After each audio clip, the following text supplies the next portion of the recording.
আসসালামু আলাইকুম রহমতুল্লাহি বারাকাতুহু। কোরআনের 40% ভোকাবুলারি কোর্সে আপনাদের সবাইকে স্বাগতম জানাচ্ছি। মাত্র ১৫০টা শব্দ শিখেই কোরআনের 40% শব্দ শিখা সম্ভব এবং এই কোর্সে আমরা সেটাই জানব। এবং যদিও আমরা শুরু করছি কোরআনের 40% শব্দ দিয়ে, কিন্তু আমাদের মূল টার্গেট কিন্তু 40% এর মধ্যে সীমাবদ্ধ থাকবে না। বরং আমাদের টার্গেট থাকবে কোরআনের 85% শব্দ শিখা। এবং এই 85% শব্দ শিখতে হলে আমাদেরকে শিখতে হবে ৭০০ শব্দ। শুনতে মনে হতে পারে, ওরে বাবা ৭০০ শব্দ, সেটা তো অনেক।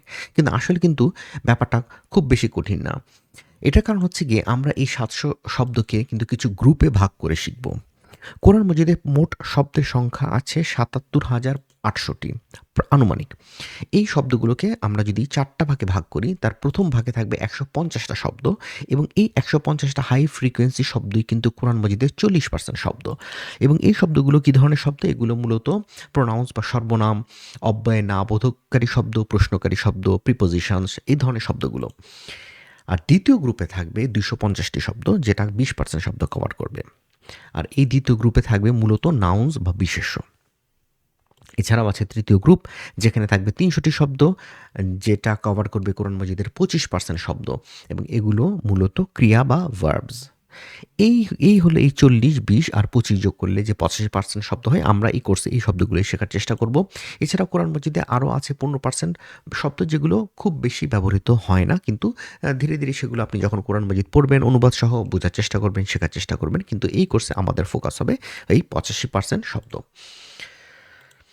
এখন আম এরকম কোর্স অনলাইনে আপনি অনেকগুলোই পাবেন, যেখানে কোরআনের ৫০%, ৬০%, ৮০% শব্দ শেখানো হয়। কিন্তু এই কোর্সটি কেন আপনি করবেন?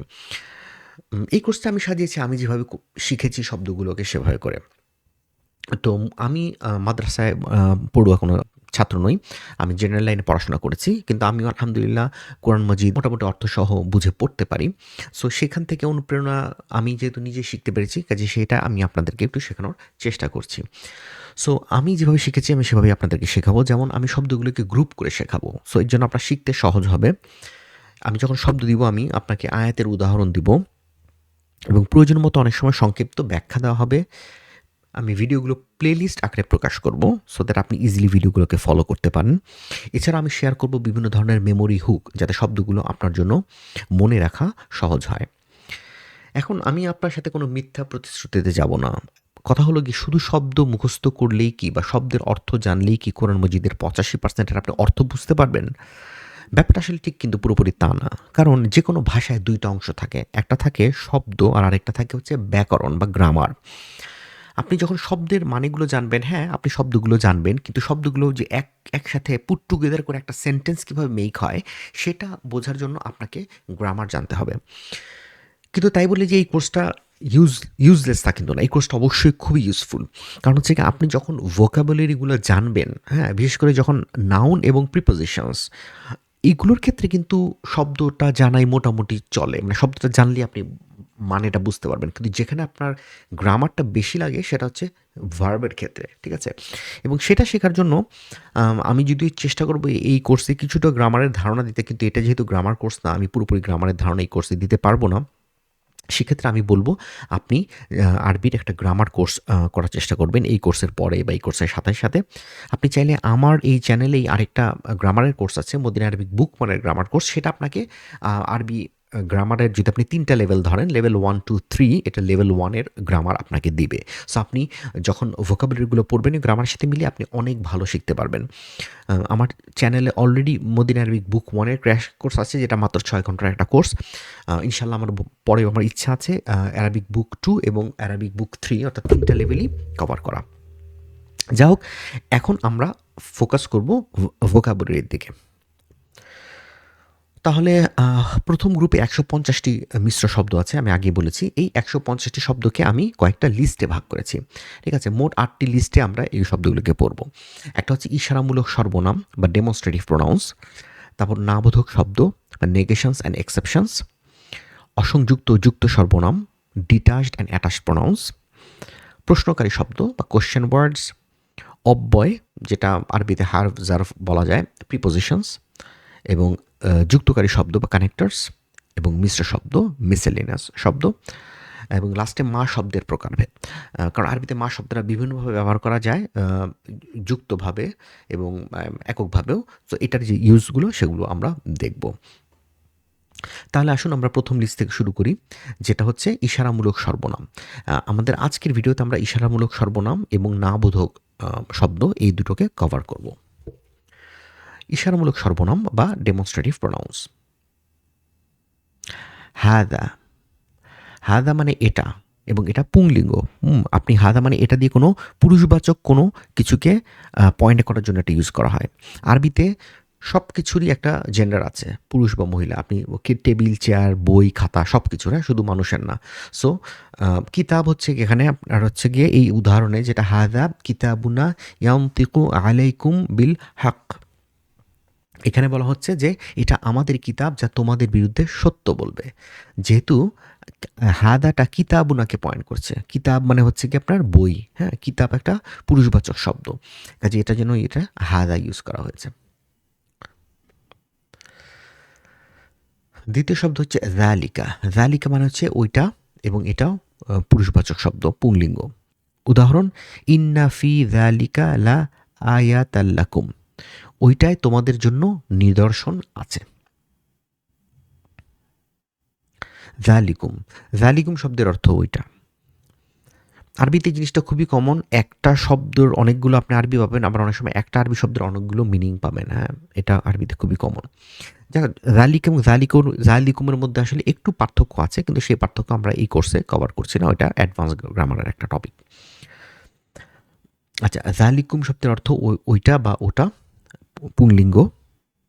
আয়াতের উদাহরণ, জালিকুম খয়রুল লাকুম, ওটাই তোমাদের জন্য উত্তম। হাদিহি, এটা বা স্ত্রীলিঙ্গ অথবা এগুলো বুদ্ধিহীন। ব্যাপারটা হচ্ছে গিয়ে আপনার আরবিতে যখন কোনো প্লুরাল বাচক বুদ্ধিহীন বস্তুকে পয়েন্ট করা হয়, সেক্ষেত্রেও সেটাকে সিঙ্গুলার ফেমিনিন হিসেবে ট্রিট করা হয়, স্ত্রীলিঙ্গ হিসেবে ট্রিট করা হয়, একক স্ত্রীলিঙ্গ হিসেবে। কাজে হাদিহি দিয়ে আপনি একটা ফিমেল অবজেক্ট, একটা মহিলাকে বা মহিলা অবজেক্টকে বোঝাতে পারবেন, যে কোনো একটা ফেমিনিন বস্তুকে বোঝাতে পারবেন, হ্যাঁ। আর অথবা আপনি একটা গ্রুপ অফ অবজেক্টকে বুঝাতে পারবেন, অনেকগুলো বস্তু, যে যাদের বুদ্ধি নেই। আরবিতে আকল এবং গায়রে আকল দুইটা ভাগ করা হয় জিনিস, দুনিয়ার সব কিছুকে, হ্যাঁ। আকল হচ্ছে গিয়ে আল্লাহ সুবহানাহু ওয়া তাআলা, মানুষ, জিন, ফেরেশতা, এর বাইরে যা আছে সবাই হচ্ছে গায়রে আকল। এবং গায়রে আকলের প্লুরালের জন্য, অনেকগুলো গায়রে আকল বস্তুর জন্য আপনি হাদিহি ব্যবহার করতে পারবেন, অথবা একটা সিঙ্গেল ফিমেলের জন্য, একজন মহিলার জন্য আপনি হাদিহি ব্যবহার করতে পারবেন। তাহলে এখানে আয়াতে উদাহরণ কি আছে, হাদিহি নাকাতুল্লাহি লাকুম আয়াহ। সো এটা আল্লাহর উটনি। এখানে নাকাতু হচ্ছে কি আপনার উটনি, এটা একটা ফিমেল ওয়ার্ড না, ফিমেল উটনি। সো এটার জন্য হাদিহি ব্যবহার করা হয়েছে। এখানে একটা ব্যাপার উল্লেখ করার মতো, যে আরবিতে যদি কোনো শব্দ তা মারবুতা বা গোলতা দিয়ে শেষ হয়, তখন সাধারণত এটা ফেমিনিন শব্দ হয়। যেমন এখানে ওয়ার্ডটা দেখেন, না কাতু।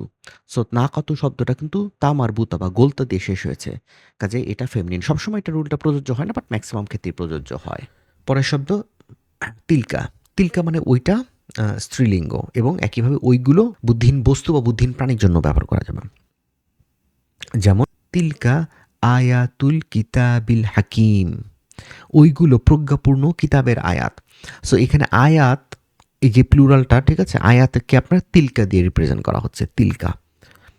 কারণ কি, আয়াতের তার কোনো বুদ্ধি নেই না, মানে আমি বলেছি যে আপনার আকল কোনগুলো, শুধু মানুষ, জিন, আল্লাহ সুবহানাহু ওয়া তাআলা আর ফেরেশতা, এই চারটা হচ্ছে আকল। এছাড়া যা যা কিছু আছে সব কিছু হবে গায়রে আকল, এবং ওগুলো সব কিছু প্লুরালের জন্য আপনি এই তিলকা, হাদিহি এগুলোকে ব্যবহার করতে পারবেন। হা উলাই, হা উলাই মানে হচ্ছে দিজ, এইগুলো, এবং এটার ক্ষেত্রে পুরুষ নারী কিছু নেই, বোথের ক্ষেত্রে, দুজনের ক্ষেত্রে এটা ব্যবহার করা যায়। হা উলাই কওমুনা, এই আমাদের লোকগুলো। উলাইকা, দোজ বা ওগুলো। উলাইকা আলা হুদা মির রব্বিহিম, ওইগুলোই তারা যারা তাদের রবের পক্ষ থেকে হিদায়াতের উপর আছে। এখানে আলী ইমানদারদের কথা বলছেন না, সূরা বাকারায় মুমিনদের কথা বলছেন। আল্লাযী, আল্লাযী মানে হচ্ছে গিয়ে যিনি। হুম? আল্লাযী খলাকাতি ফাহুয়া ইয়াহদিন। যিনি আমাকে সৃষ্টি করেছেন এবং তিনি আমাকে পথ দেখান। আল্লাতী, যিনি কিন্তু এটা স্ত্রীবাচক। ওয়াল্লাতী আহসানাত ফারজাহা, আর সেই নারী যিনি তার লজ্জাস্থান হেফাজত করেছেন। এখানে কথা বলা হচ্ছে আসলে মারিয়াম আলাইহিস সালাম সম্পর্কে, যে মারিয়াম আলাইহিস সালামের কোনো আ স্বামী ছাড়াই তার সন্তান হয়েছিল। তো আল্লাহ তাকে আম বলে দিচ্ছেন তার সম্পর্কে যে তিনি কিন্তু একজন পবিত্র নারী। তিনি তার লজ্জাস্থানকে হেফাজত করেছিলেন। আল্লাযীনা, আল্লাযীনা হচ্ছে যারা, কিন্তু পুরুষবাচক। আল্লাযীনা ইউমিনুনা বিল গায়ব, যারা অদৃশ্য বিষয়ে ঈমান আনে। এখানে আল্লাহ ঈমানদারদের কথা বলছেন না, মুমিনরা কি করে? অদৃশ্য বিষয়ে ঈমান আনে। এবার আমরা চলেছি না বোধক শব্দে। নেগেশনস এবং এক্সেপশনস ২ রকম শব্দে আমরা এখানে শিখব। লা, লা মানে না বা নাই। আমরা সবাই জানি লা ইলাহা ইল্লাল্লাহ আমরা বলি না। লা ইলাহা ইল্লা হুয়া কোরআনের আয়াত। তিনি ছাড়া কোনো উপাস্য নাই। এটা হচ্ছে আয়াতুল কুরসি থেকে আসছে, হ্যাঁ? এই আয়াত অংশটা। কাল্লা, কাল্লা মানে হচ্ছে গিয়ে কখনোই না। বাংলায় অনুবাদ করা হয় কখনোই না। নেভার, সার্টেনলি, নট, নো, এভাবে ইংরেজিতে অনুবাদ করা হয়। যেমন কাল্লা সাউফা তা'লামুন, সূরা তাকাসুর আল্লাহ বলেছেন কখনোই না, শীঘ্রই তোমরা জানতে পারবে। লান, লান হচ্ছে গিয়ে না কিন্তু ভবিষ্যতের জন্য। আরবিতে বিভিন্ন ধরনের নেগেটিভ ওয়ার্ড আছে। নেগেশনটা বিভিন্নভাবে বলা যায় এবং বলতে হয়। ভবিষ্যতের জন্য ইউজ করতে হয় লা না, ভবিষ্যতের জন্য ইউজ করতে হয় লান। লান। সো এখানে উদাহরণ হচ্ছে গিয়ে কি?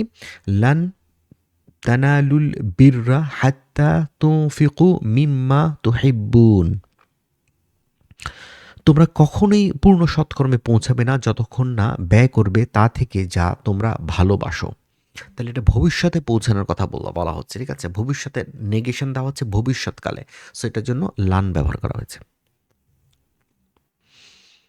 লাম, লামের মিনিংও না, কিন্তু লামটা ব্যবহার করা হয় অতীতকে বোঝানোর জন্য।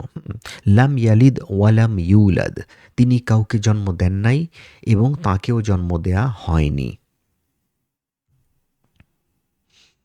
মা, আচ্ছা মা হচ্ছে গিয়ে না, এবং এটাও নেগেশন রিপ্রেজেন্ট করে। মাটা বোথ প্রেজেন্ট এবং পাস্ট টেন্সের জন্য ব্যবহার করা যায়, বর্তমানকাল এবং অতীতকালের জন্য। মা হাযা বাশারান, এটা কোনো মানুষ নয়। এই আয়াতটা হচ্ছে গিয়ে আপনার যখন ইউসুফ আলাইহিস সালামকে আপনারা জেনে থাকবেন যে ওই যে মন্ত্রী থাকে, যে আজিজ থাকে, আজিজের স্ত্রী ইউসুফ আলাইহিস সালামকে দেখে খুব বেশি তার ভালো লেগে যায় এবং একটা অন্যায় কাজ করতে চায় ইউসুফ আলাইহিস সালামের সাথে। তখন ইউসুফ আলাইহিস সালাম ওইটা থেকে মুক্তি পান, মানে উনি it was proven that he was not guilty, উনি অপরাধী না। কিন্তু এরপর ওই তাদের যে দেশ থাকে সেই দেশে মহিলাদের মধ্যে এরকম কথা কানাকানি শুরু হয়ে যায় যে ইউসুফ কি এমন দেখতে বা কি আছে ইউসুফের মধ্যে যে যে মন্ত্রীর স্ত্রী তার এরকম তার প্রতি এত আকৃষ্ট বোধ করেছে। তো তখন মন্ত্রীর স্ত্রী কী করে, তার ওই এলাকার যত মহিলা থাকে বা তার দেশের যত মহিলা থাকে তাদের সবাইকে ইনভাইট করে এবং তাদের হাতে একটা আপেল দেয় এবং হাতে একটা ছুরি দেয় এবং ইউসুফ আলাইহিস সালামকে তাদের সামনে দিয়ে হেঁটে যেতে বলে। তো যখন তারা ইউসুফ আলাইহিস সালামকে দেখে তখন তারা আপেল কাটার পরিবর্তে তাদের আঙুল কেটে ফেলে এবং তখন তারা বলে, আরে এটা কি? এটা তো কোনো মানুষ না। ইউসুফ আলাইহিস সালামকে দেখে তারা বলে, এটা হচ্ছে এখানে সেই আয়াতটা এখানে, মা হাযা বাশারান, এটা কোনো মানুষ নয়। লাইসা, আচ্ছা লাইসাও হচ্ছে গিয়ে নয় বা না, কিন্তু লাইসাটা একটা ভার্ব। এইটা আমরা গ্রামার কোর্স করলে আমরা ডিটেলস জানতে পারবো। এখানে এটা ডিটেলস জানার মতো আমাদের কোর্স না এটা, কারণ এটা ভোকাবুলারি কোর্স। শুধু জেনে থাকেন এটা যেহেতু ভার্ব, এটার না ভার্বের বিভিন্ন রকমের ফর্ম চেঞ্জ হয়। যেমন বাংলা যেমন আপনি যাওয়া, আমি যাবো, তুমি যাও, সে যায়, হ্যাঁ চেঞ্জ হয় কিন্তু না ভার্ব। আরবিতেও এরকম চেঞ্জ হয়। সো এটা লাইসাটা হচ্ছে শুধুমাত্র পুরুষদের জন্য ব্যবহার করা হয়। আসলে একক পুরুষের জন্য ব্যবহার করা হয়, একজন পুরুষের জন্য। সো লাইসা কামিসলিহি শাইউন, তার মতো কিছুই নেই। আচ্ছা, লাইসার ফেমিনিন ফর্মটা হচ্ছে লাইসাত। সিঙ্গুলার ফেমিনিনের জন্য ব্যবহার করা হয় একজন মহিলার জন্য। ওয়ালাইসাতিত তাওবাতু লিল্লাযিনা ইয়ামালুনা সাইয়্যাত। আর তাওবা তাদের জন্য নয় যারা মন্দ কাজ করতে থাকে।